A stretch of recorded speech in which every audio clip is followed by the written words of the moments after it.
What is up, good people? FH Nimple back on another one, right? So today I actually want to take a closer look at Robyn, dude, because I know people are actually even wondering, is she even good? People are wondering if they even have a choice when it comes to the pre-registration events, well, should I be pulling for any other 5-star here? So here's my advice. If you get Robyn, you keep Robyn.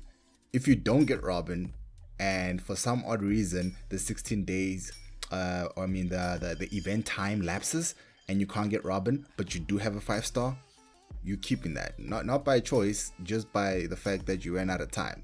You want Robyn. Listen, she's not going to be around for the game in terms of when it gets released for the next 6 months. You know what I mean? That's heavy. So I just want to go over and is it actually worth kind of going for that?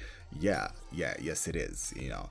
For 6 months time, in terms of the grass people, I don't know their full name yet, but the grass people, the green guys, that's Affinity.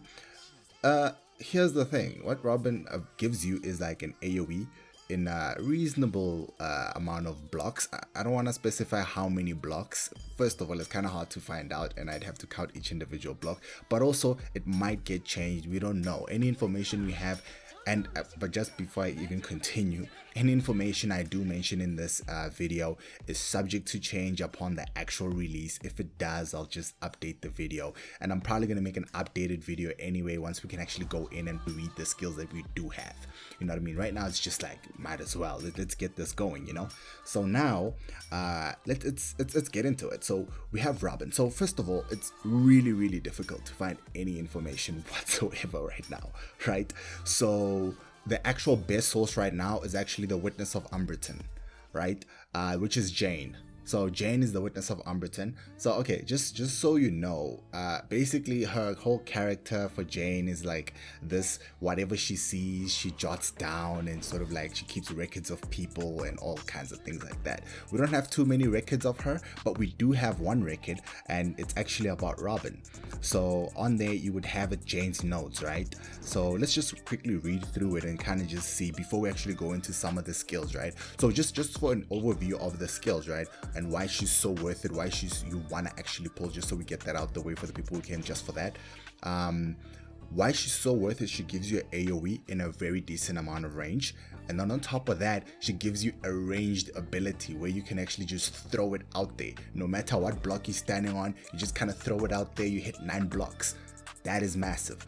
And if you don't understand why AoE is going to be so strong in Alchemy stars, that's because some bosses take up more than one box, right? So if you're hitting 9 squares of AoE, you're not hitting that boss one time. You're hitting that boss 9 times for each time he's standing on that square, on that box of 9 squares. I don't know if you're starting to get the gist of how it's so OP, right? You would think single target would be OP, but it's not, right? Maybe it is. I don't know. Maybe it might be. I have no idea. Again, things are subject to change. We have no idea. I hope they keep this mechanic. It makes sense, actually, right? That is why Robyn is so insane to pull right now, right? Especially because, one, we're going to be talking about her sister, quote unquote sister. It's actually wholly uncertain whether or not it's actually her sister. I mean, they do mention that she's not her real sister, and she mentions it herself, so it's kind of hard to tell, but you'll see Jane's notes doesn't make that distinction whatsoever. So it's really up to speculation. Do we believe Robyn or do we believe Jane? At this point, you know what I mean? Somebody called the Witness of Umberton. I mean, I'm pretty sure they don't get things wrong. But in any case, let's kind of go with this. So now we're just going to get into the lore of everything and kind of weave in Robyn and her strengths and Dayna. Again, Dayna's Robyn's sister. We can't talk about Robyn if we don't talk about Dayna. So this is basically a Robyn and Dayna video, might as well, right? So let's go ahead and read Jane's notes. Right, so tells us obviously the name is Robyn. Her birthday is on January 4th. It says her height is 5'2", and then we have her age is 16, right? And then basically she jots down what she's witnessed, right? She says, this is Jane, by the way, not Robyn. Jane is jotting down what she's witnessed about Robyn, right? Following the death of her parents, Robyn was sent to the orphanage with Dayna. However, the bullying at the orphanage was extreme. Robyn and Dayna escaped from the orphanage in order to survive and eventually wandered to the streets of Umberton, right? Robyn's old wounds relapsed when they were on the streets of Umberton. To treat Robyn's wounds, now you can imagine on the wounds part, you could assume that's abuse, maybe it's from abuse, from a life of hardship. It's really hard to tell, and obviously if they relapsed, I mean that's like the streets are rough, you know what I mean, right? So anyway, to treat Robyn's wounds, Dayna took a risk by sneaking into the Eastvan gang's warehouse to steal some medicine. After Robyn recovered, Robyn and Dayna joined the Eastvan gang and started a new life under Eastvan. Right, Eastvan is like the underlord. Is like basically the underlord, the underground ruler of Umberton. You know. So anyway, when they reached the Dollisons, Robyn left the Eastvan gang with Dayna. They started a small gang called the Sparrow and Co. and cooperated with the guild, completing delivery quests for the guild to survive. To fulfill her long-cherished wish, Robyn has always sought this kind of opportunity for independence.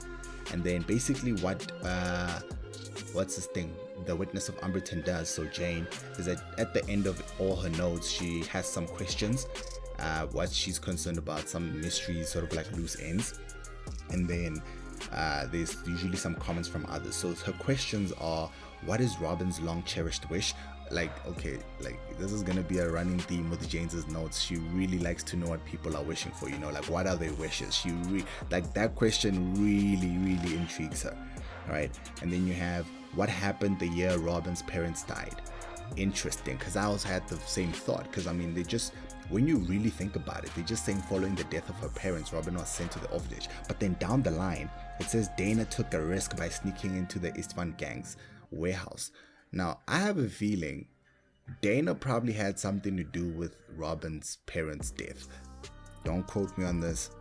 Maybe it's false. We'll see when the actual game comes out and we can actually go through the storyline, if that storyline even exists at the moment. But there is a manga coming through, right? So what's this thing? They are planning to release a manga. They just, I don't know or have any information on that. When it does come through, if that story is in there, we'll touch up again. Right, yeah, so yeah, and then we have comments from others. Robyn is the only family I have left. Do you know what family is in this world? Family is something you can never abandon and you must protect at all costs, Dayna. So right now we don't know too much about Dayna, but you can tell that like she really loves Robyn. In fact, it's to the point where she would do anything for her. I mean, even kill. But like, let's not talk about that. We don't know that yet. We will get, once we get more information on Dayna, we'll definitely look into that, right? So that's James's notes, right? So I mean, geez, these guys had to really struggle to get through, you know. And it kind of makes sense when you really look at their kits, right? Now, granted, I don't have the specifics of their kits, but let's just talk about in general what they both do. So when you look at Dayna, so Dayna is a little bit different. We have a lot of footage for Dayna. Dayna is basically, you get Dayna for free. Well, in the CBT anyway. That could change. Don't get married to that idea. But the way Dayna works is that when she attacks, so she will obviously attack, but then as soon as she stops attacking, that special skill that they do right after getting that whole combo going, hers is like an AoE where she basically launches a chain lightning that goes from one side, from the middle of the screen onto both sides of her location, right? It kind of just permeates both ways and it hits everybody in that basically column, right? Not one column, I think it's about 3 or 4 blocks worth of a column, something like that. Now you have that, and then she also has a skill that is very similar, if it's not the exact same skill that Robyn has, where she can hit a ranged target from basically any point in the map. It's just a global 9-block range. So you can actually see how these two are really just interconnected, right? So Robyn is like the Thunder People's version of, I mean, Robyn is the Grass People's version of Dayna, which is the Thunder People's version of Robyn type. You know, if you're going to be running mono teams, you could likely run similar effects using Dayna and Robyn, which is awesome, especially if we can get them both. Oh man, it's gonna be insane, right? So both of them, when you look at their skills, very simple, right? AoE-ish, when you're just doing normal special skills, and then when you actually do the initiate skill, they have ranged abilities. Super powerful, especially when you're talking about a game where the squares can be randomized and you're not going to get the squares enough to close the distance, and every time you move and you're losing turns and you can't attack because you're so far away. Like, trust, characters who are going to be able to change the colors of the blocks on the surface are going to be OP characters, but who can do it reliably well, right? It's not like doing like even if you can change the color of something on the board, if you're doing it and it's not reliable, you're just gonna suck anyway. But if you can do it reliably, man, it's gonna be insane. And then characters who can attack from range are gonna be really good. Characters with AoE are gonna be really good. I don't know if there'll be a meta for single target units, which Jane actually is, but we'll talk about that on another day. But like, I don't know if there's a meta for that. I don't know if there's a game mode where that's super important. I really don't know. You would assume if you could only hit one block, you would hit for much harder. But the fact that if an enemy, well, it might work for enemies who are just standing on one block, but then sometimes the AoE people hit harder than people who have single target. I guess it just depends on their multipliers. But anyway, I think we basically covered what we needed to cover.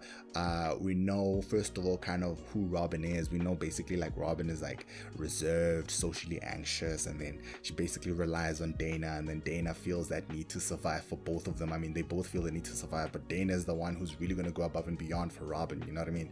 Like, Robyn probably pushed to extreme, she'll do that for Dayna as well. But yeah, I mean, both of them seem pretty powerful, and you can actually see that with the ascension forms as well. I'll actually put some photos up here somewhere, so you'll see the ascension forms as well. I mean, Robyn just doesn't change too much, but like, I mean, it looks cool. It's like a new splash art type of thing going on. Dayna's is like, she gets, you know, thunder people fast. I don't know, man, she just gets better. I don't know, but both of them seem really strong, right? So yeah, the only reason you're not going to be pulling for Robyn is if you ran out of time and you couldn't get Robyn, but you have some other 5-star, then yeah, there's nothing you can really do about that. But anyway, you know, who knows? Maybe you don't pull Robyn and then they cancel the event, because they did say there was some clause in there that they say they could suspend the event if they felt like it, you know what I mean? So if you don't get Robyn, hope they suspend the event. Or not, because I got him, and like I got her, and I'd like to use her. But so don't put any your bad juju on us, dog. So you know what I mean. Anyway, guys, that's it for this video. I hope you enjoyed that. It's a little bit of lore, a little bit of character strengths and all of that kind of stuff. I don't want to get too specific on certain things, because I do have Dayna's skills and what she does and all of that, but there's no reason to mention that right now, because the game is not actually released yet. All of that might just change. So that's why I'm giving you this vague what they do, what the concept behind the characters are, and what their purpose in the team will be, right? Because even if they change values and things like that, I'm pretty sure the core concept of the characters is not going to change much, you know what I mean?